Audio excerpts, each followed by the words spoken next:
కొనరావుపేట మండలం కేంద్రంలో ముదిరాజ్ నాయకులు అన్నబోయిన సురేష్ కుమార్, బోయిని దేవరాజ్, మానుక సత్యం ఆధ్వర్యంలో కాంగ్రెస్ ప్రభుత్వానికి కృతజ్ఞతలు తెలిపారు. మీడియాతో వారు మాట్లాడుతూ ముదిరాజ్ కార్పొరేషన్ ఏర్పాటు చేసిన కాంగ్రెస్ ప్రభుత్వానికి, ముఖ్యమంత్రి రేవంత్ రెడ్డికి, కార్పొరేషన్ ఏర్పాటుకు సహకరించిన బీసీ మంత్రి పొన్నం ప్రభాకర్ కు, ప్రభుత్వ విప్ ఆది శ్రీనివాస్ కు కృతజ్ఞతలు తెలిపారు.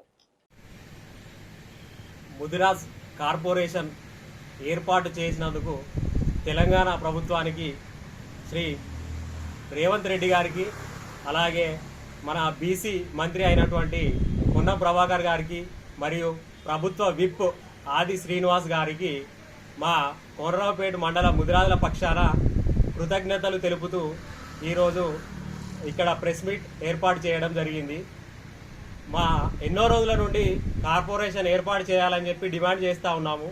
ఈ కాంగ్రెస్ ప్రభుత్వంలో మా గోడు విని ఈరోజు నిన్నటి రోజున ఆమోదం తెలిపిన మా మంత్రివర్గానికి చాలా కృతజ్ఞతలు తెలుపుతా ఉన్నాము.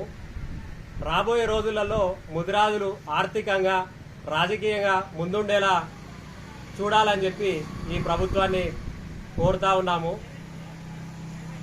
ఎట్లాంటి లేకుండా ముదిరాజ్ జాతిని రాజకీయంగా, ఆర్థికంగా బలపరిచేలా మా పొన్నం ప్రభాకర్ గారు మరియు ప్రభుత్వ విప్ ఆది శ్రీనివాస్ గారు, మా బీసీ బిడ్డలు మమ్మల్ని ముందుకు తీసుకెళ్లాలని చెప్పి కోరుతా ఉన్నాం. అలాగే ఒక 1000 కోట్లతో ప్రతి సంవత్సరం బడ్జెట్లో ఒక 1000 కోట్లతో నిధులు ఏర్పాటు చేసి ముదిరాజ్ జాతిని, ముదిరాజ్ బిడ్డలను ఆర్థికంగా డెవలప్ చేయాలని చెప్పి కోరుతా ఉన్నాం.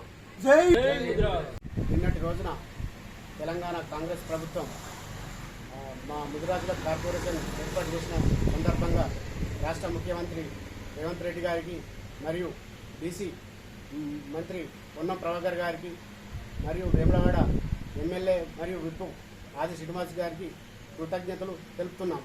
అలాగే రానున్న రోజుల్లో ముదిరాజులను ఆర్థికంగా, రాజకీయంగా ఎదగడానికి ఛాన్స్ ఇవ్వాలని మా ఎమ్మెల్యే ఆది శ్రీనివాస్ గారికి కోరడమే. జై ముదిరాజ్, జై ముదిరాజ్, జై ముదిరాజ్. నిన్నటి రోజున కాంగ్రెస్ ప్రభుత్వం శ్రీ రేవంత్ రెడ్డి గారు ముదిరాజ్ పక్షాన ముదిరాజ్ కార్పొరేషన్ ను ఏర్పాటు చేయడం జరిగింది.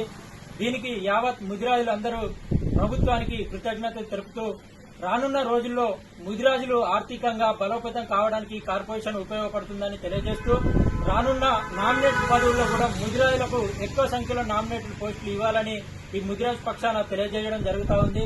ముదిరాజులు ఆర్థికంగా ఎదగడానికి ఈ కార్పొరేషన్ లో 1000 కోట్లతో బడ్జెట్ ను ప్రవేశపెట్టి ప్రతి ఒక్క ముదిరాజులు ఆర్థికంగా ఎదిగేటట్టు కొన్ని వారికి సరిపడా నిధులను ఇవ్వాలని కోరడం జరుగుతూ ఉంది. జై ముదిరాజ్, జై జై.